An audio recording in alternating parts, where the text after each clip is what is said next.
I mean, ads is probably the most powerful signal you can send to Amazon in terms of how relevant the product is. You need ads to kind of get that initial uplift in exposure. Before you could probably get away with it. Now it's almost compulsory. Advertising has to be part of your strategy. If you try and dabble and shop in all these different ad placements to start with, you're just going to spend money that you don't need to spend. Tell us more about, from your perspective, what are some of the things people should be aware of in this type of ads? Question: the main KPI you should be focusing on is the percentage of people who buy your product.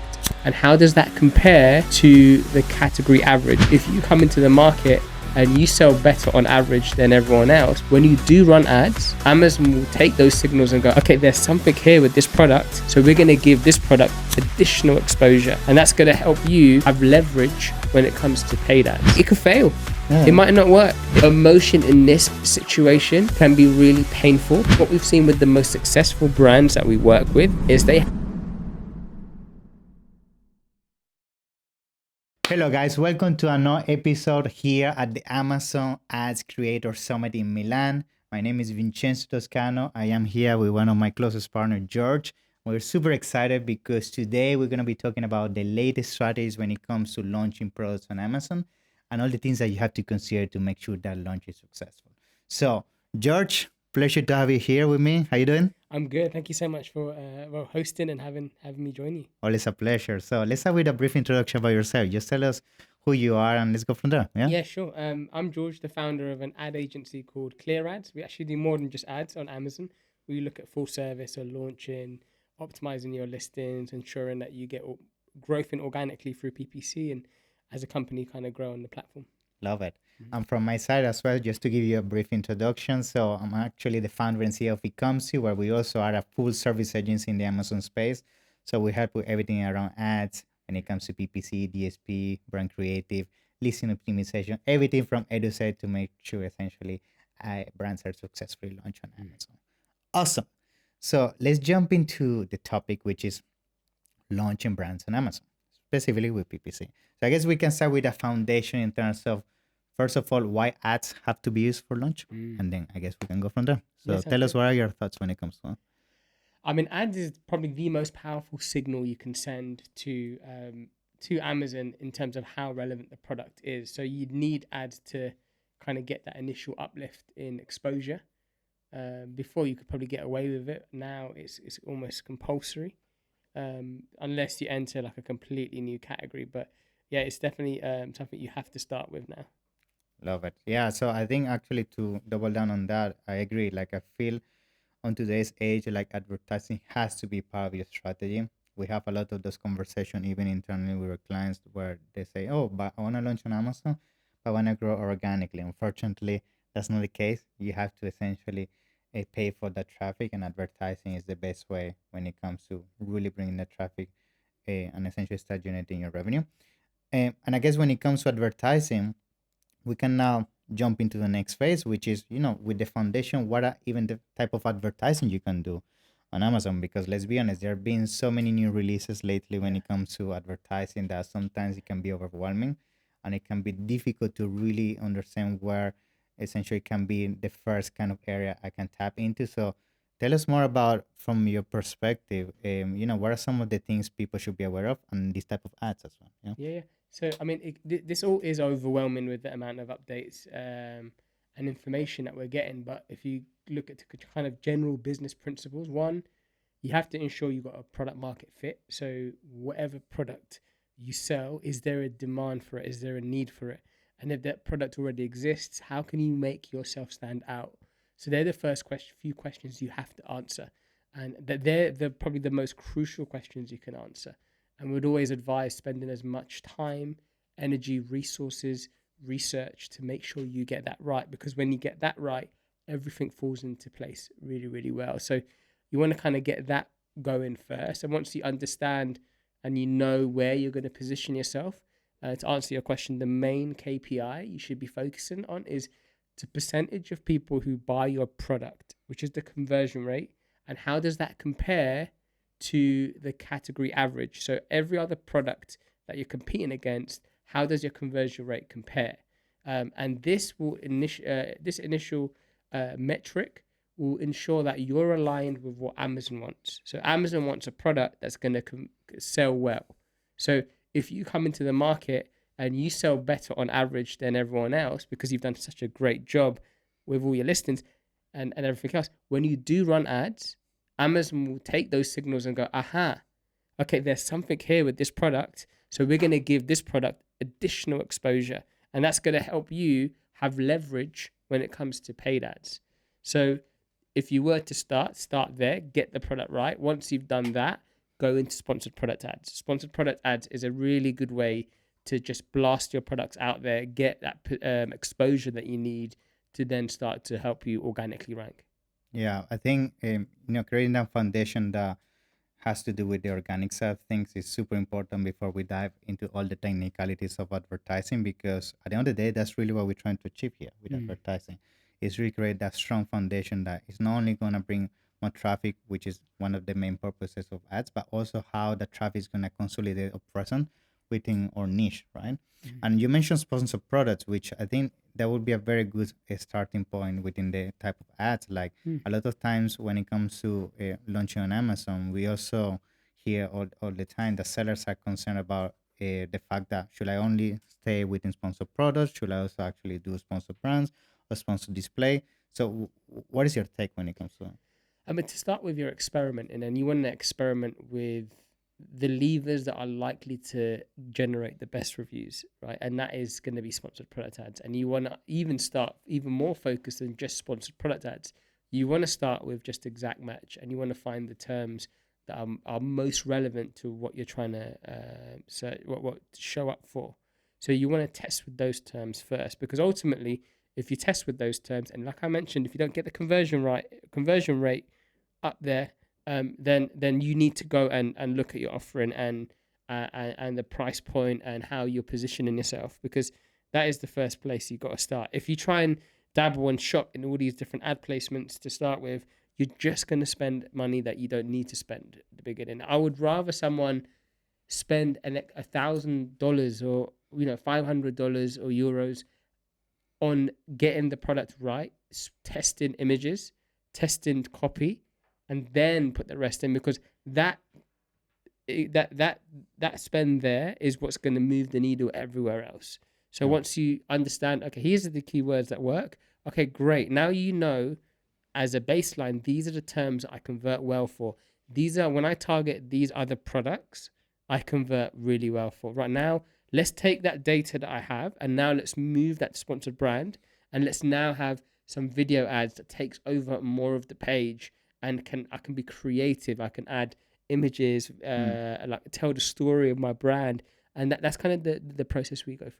Yeah, I think it's good that you make the emphasis, because I see the big mistake when sellers launching on Amazon, that I think they have to use every single type of ad or essentially inside that Amazon has to offer, which most of the time, if your budget is limited, which is for most people, you're going to have a very difficult time to really localize your efforts and create a good outcome out of that. So I agree, starting with sponsored products, making sure that essentially you're sticking your product launch in terms of landing in the right Mm. keywords, and go from there. So now when it comes to keywords, we keep mentioning keywords, but a lot of people struggle also with the part which is finding those keywords, Yeah. right? Like, how do I even know which of the keywords I should be going for when it comes to advertising?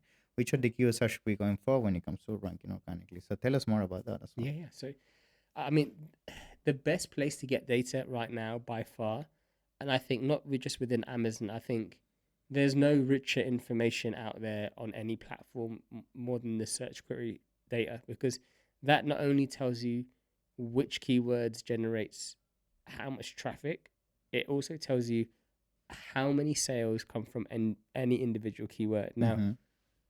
if you are brand registered and ASIN has any history, which is unlikely if you're launching, then search query data is the best place to go and you can see what terms.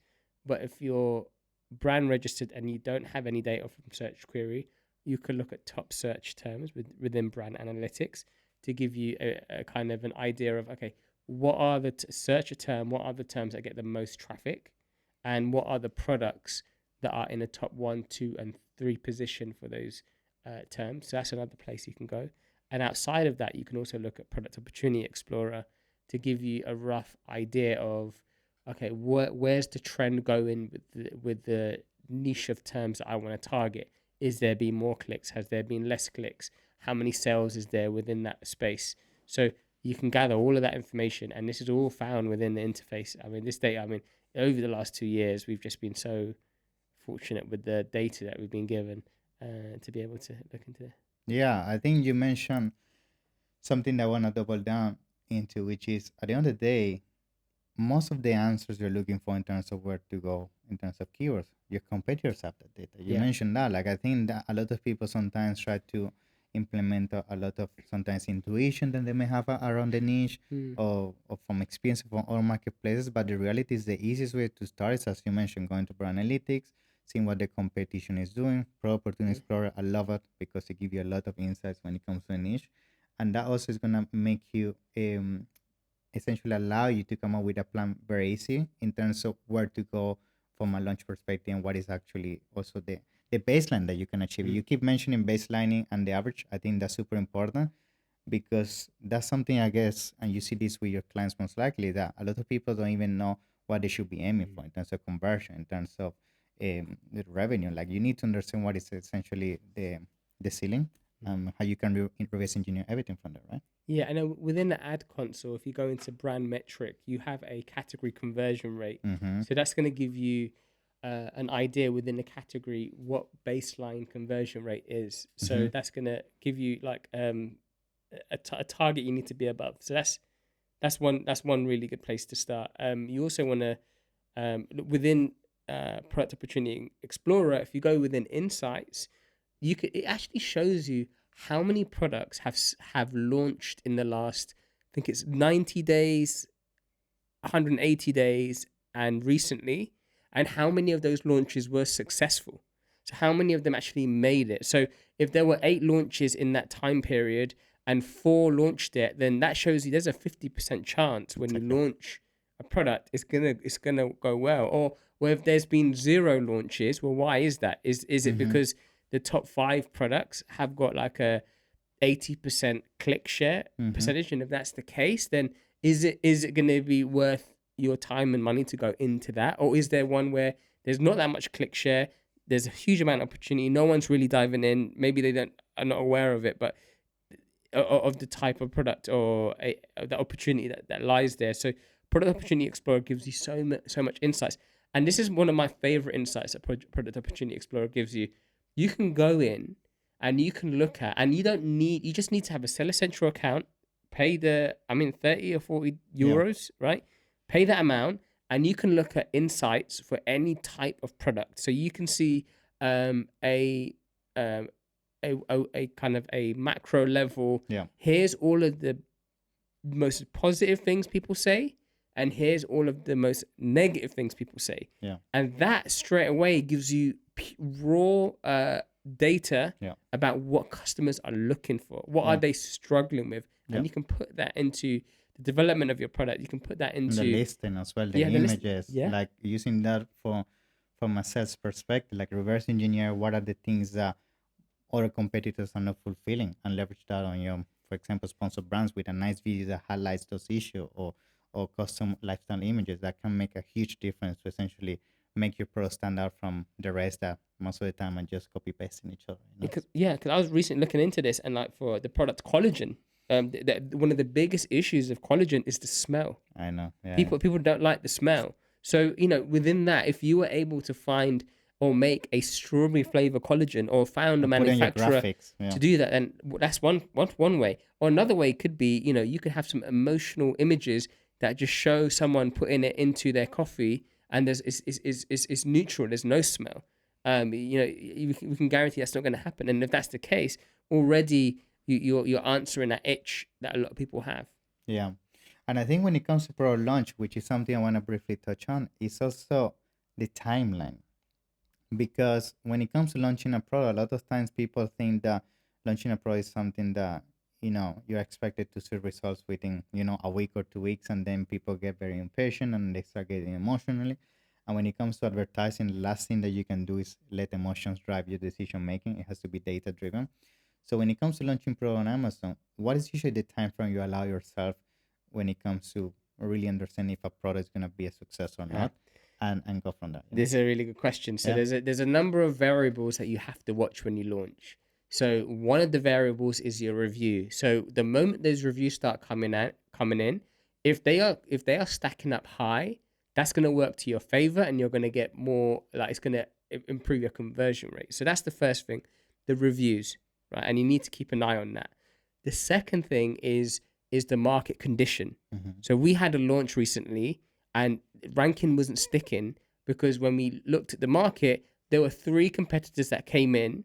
They provided more of the same product at a cheaper price. And this is what we call deserved rank. Do you deserve to be higher than someone who ranks on average rating wise similar to you, but they provide 600 grams of the supplement at $7 when you provide 250 grams at $8? Makes no sense. So at that point, there's not so far you can go, and then your profit is something you need to keep an eye on. So all of these things you need to keep an eye on, right? So the conversion rate is the baseline. The conversion rate will give you the indication of you're doing well. If the conversion rate starts to drop, that's when you need to look at, okay, what's your reviews doing? What's the market looking like? And once you have the conversion well, you want to then keep an eye on the organic rank, right? And you want to see, is your organic rank moving up, right? And if your conversion rate is high enough, your organic rank should stick, and it should maintain those positions. And what we actually do is we have a phased approach. So we have firstly keywords in phase one, which are not that much traffic, not that many sales, so they're not going to be as competitive. Yeah. But they are the first phase, and we want to see rank move there.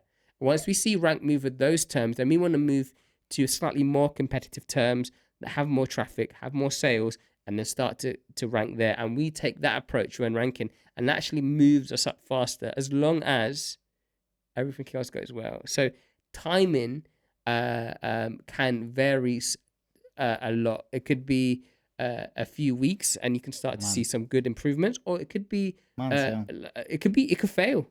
Yeah. It might not work. It might not work, and emotion in this situation can be really painful. And actually, what we've seen with the most successful brands that we work with is they have a unemotional Approach. approach with speed.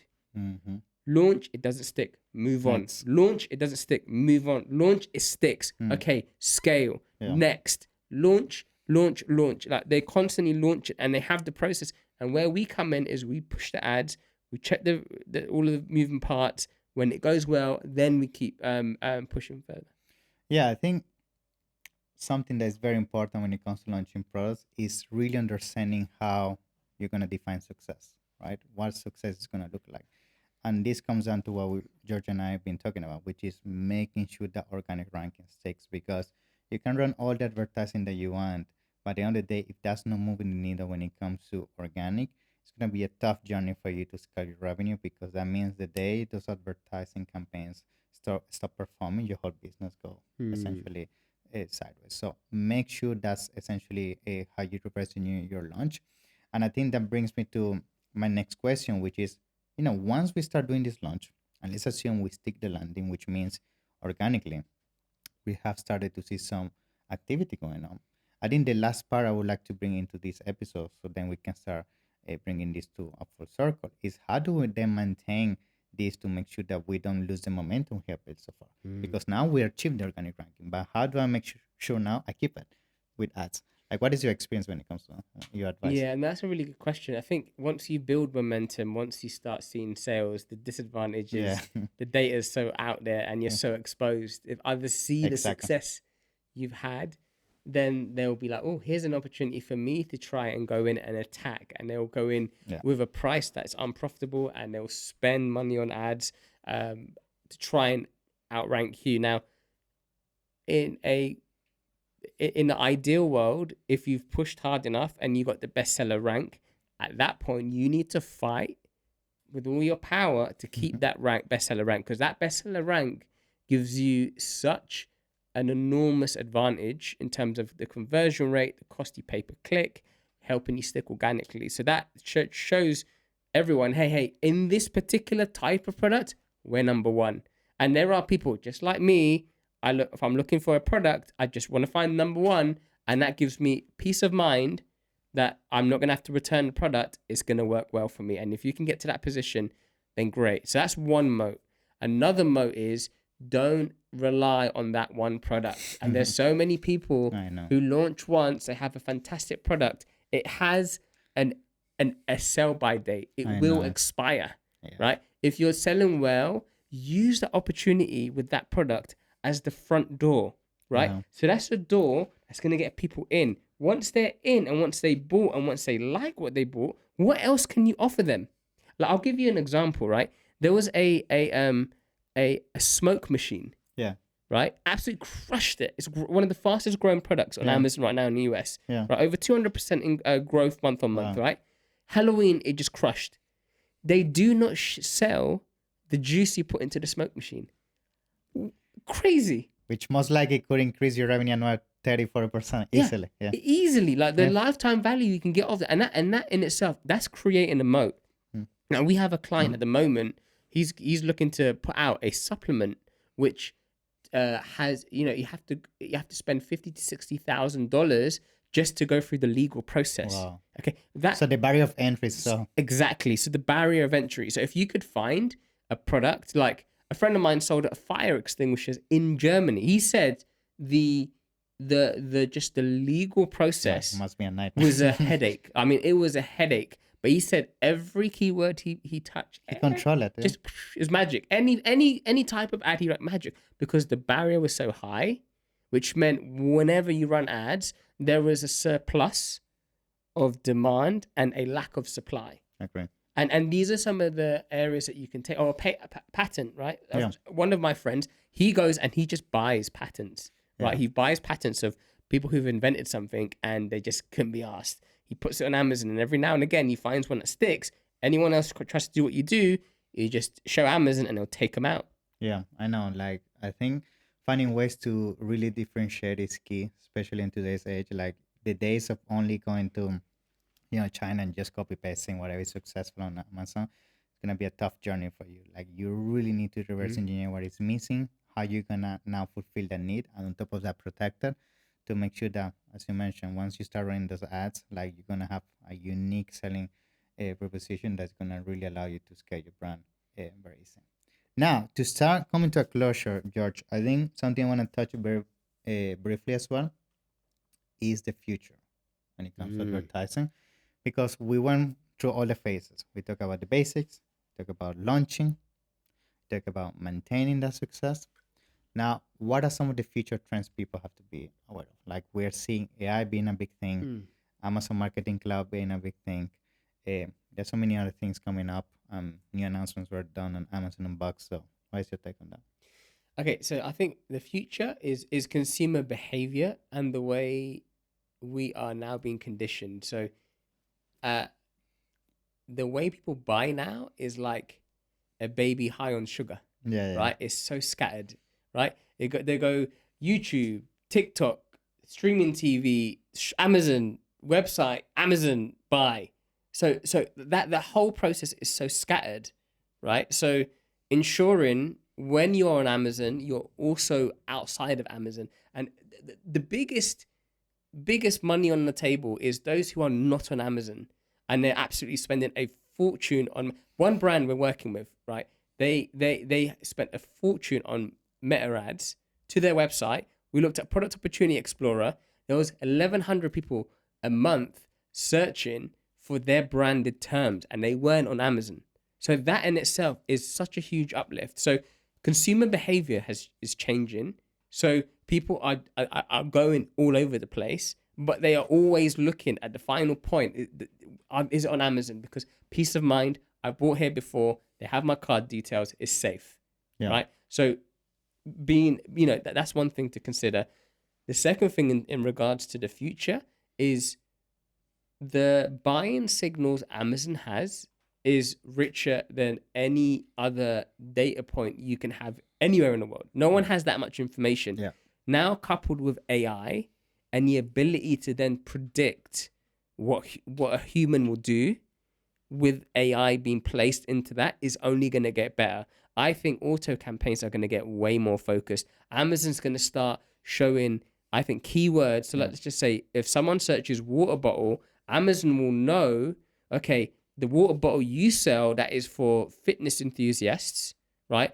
They're likely to buy, so that audience should go to there. Whereas the water bottle that I sell for convenience that can fit in a bag, that an 80-year-old like woman might want to just keep hydrated in the summer, they're gonna know the avatar and they're gonna start distributing. So it's gonna be precision wise, it's gonna be huge, like stronger, and the distribution Amazon has now. I mean, I can't keep up with how many, like, Netflix partnership, Spotify partnership. They've just announced that Microsoft, I don't know why, has given Amazon the keys to their kingdom. So through Microsoft DSP, all the distribution, Amazon has it. The data, Amazon has it. So in terms of the ads platform, and now they're talking about, and I don't know how it's gonna plan out, but this integration of full funnel campaigns, DSP where you have one campaign that targets people for an entire funnel. That information that they have is going to help buy. If you can find the right product with the right offering and product fit, this was like the number one place to go now. I think to build on that, like I agree. I think the future of advertising is really understanding who your consumer is. I think, and we discussed this on our episode that we did. Like Rufus is being so impactful, specifically because of that. Now Amazon essentially understand the consumer, understand the age, the gender, where at the base, what is the lifestyle, what they have bought in the past, and now is able to give you recommendation based on who you are as a persona. And that's something that we're seeing also now coming to advertising. Like with Amazon Marketing Cloud now, like you can know exactly what the consumer has done from top to bottom in terms from the moment they saw for the first time all the way to conversion. And I think that's essentially going to allow you to quantify as much as possible the impact that you can achieve every single time you run ads, because now you go from a guessing game, as you mentioned, of running ads on a keyword such as water bottle, that you're hoping, if you're a brand that only sells water bottle for hiking, for example, that the person doing hiking is doing water bottle search as generic and essentially finds yours, to now making sure that actually only when the persona, in this case a hiker, is looking for a keyword, now you can dynamically adjust your placement with using audiences. So I think understanding that is key. And that goes side by side with pro launches, because let's be honest, like a lot of times the reason why pro launches have failed is because people have not been granular into understanding who their consumer is, but more importantly, how you're gonna make sure the product taps into a niche that is essentially not a commodity and is actually a market that's been untapped, and you're fulfilling it with your new solution. Yeah, and another big move in the future is the content that you put on your product, because Amazon now understands context to they understand in products more. They know what it is. It's not just keyword stuffing. It's okay, this is the product. And I mean, one of the scary things that Amazon's just introduced is if you pause during a process when you're buying, they're gonna add prompts and say, "Were you looking for this?" Because they got all the data and they know why people stop. Is it a size issue that you're having? Are you worried if it's gonna be safe around kids? Are you concerned about the ingredients? These are just gonna be put on you. And when you have context, it's a big thing. And another thing is, so I could talk about this all day, but like another big thing is voice. I mean, people are now gonna start having a conversation with Amazon to try, and when they don't even know the product they're looking for, when they just know the problem that they have. Like, hey, I have these constant headaches. What is there out there that can help me relieve my headaches? Right. And then Amazon's going to be able to go away and find that information and go, this is the vitamin supplements that we would advise. This is just a random example, but like I gave this example earlier where I was looking for a device to go on a current device that I have. I didn't give it the context I bought that device, but Amazon figured out this is the product he bought, and it delivered me the product that I wanted, and I was compatible with the other product that I've just purchased. So that context is going to be a really crucial component as well. Love it. So I guess, George, to start coming to a closure, I'd like to just give, a tip or piece of advice to everybody watching and listening today, especially entering into 2026.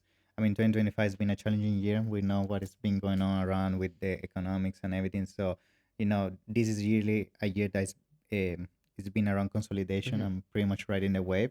And I think now is really looking forward for 2026 to, keep scaling the brand forward. I think if we can share maybe a piece of wisdom when it comes to that would be great. So I guess if you want to start, like, what will be your one tip for people to take advantage into the next year? Okay, so I think the big evolution with brands that we've seen is knowing your numbers. Mm. That's more important than ever before. So Amazon, as any business would, has gone from the growth phase to the profit phase. So there are costs coming in because before they were just running at a loss Mm-hmm. just to get the customers in. Now, okay, they're going to make a profit. So now you need to understand like like to the profit level, like how much do you make at the end of the day. And I think in the next few months that's going to be the big difference between who's going to win and who's not going to win. Yeah. Is understanding those numbers. So understanding your numbers, and just keeping up to date with the best practice. But ultimately, if you have the right, no, it's okay. If I had to end, it would be knowing your numbers is the one thing, and then just understanding the fundamental truth of the thing that does not change Yeah. is, can you provide the end user, the human being at the end of the day, a product that is going to stand out to everyone else? Yeah. If you can provide that, everything else will be more straightforward. Yeah. And I would say my advice, guys, especially now that we're coming to the end of the year, it would be have a look, sit down, and see what your consumer have said about your product for the last year. Like, go on your reviews, go on your customer service, really reverse engineer what has been some of the things you've been missing out in terms of why some of the consumer were not happy, or maybe why they were happy in the first place. And use that as the foundation into building who is your perfect avatar into 2026. Because as we are both been speaking today, knowing your avatar is really the key. If you don't know it, you're really gonna struggle to leverage things such as Amazon Marketing Cloud, optimize for Rufus and so on. So build a foundation, build a knowledge base. I'm sure you're gonna, have a more easier journey when it comes to scaling on Amazon. So George, it's a pleasure. Thank you Yeah. once again for being here. Yeah. So Thank it's you been so a much for having pleasure. me, Vincenzo. Yeah. And for all of you guys, Yeah. it's been a pleasure. Feel free to comment below. Tell us what you think. What are some of the latest strategies that you've been using? It's been a pleasure, and see you in the next one. Mm. Yeah.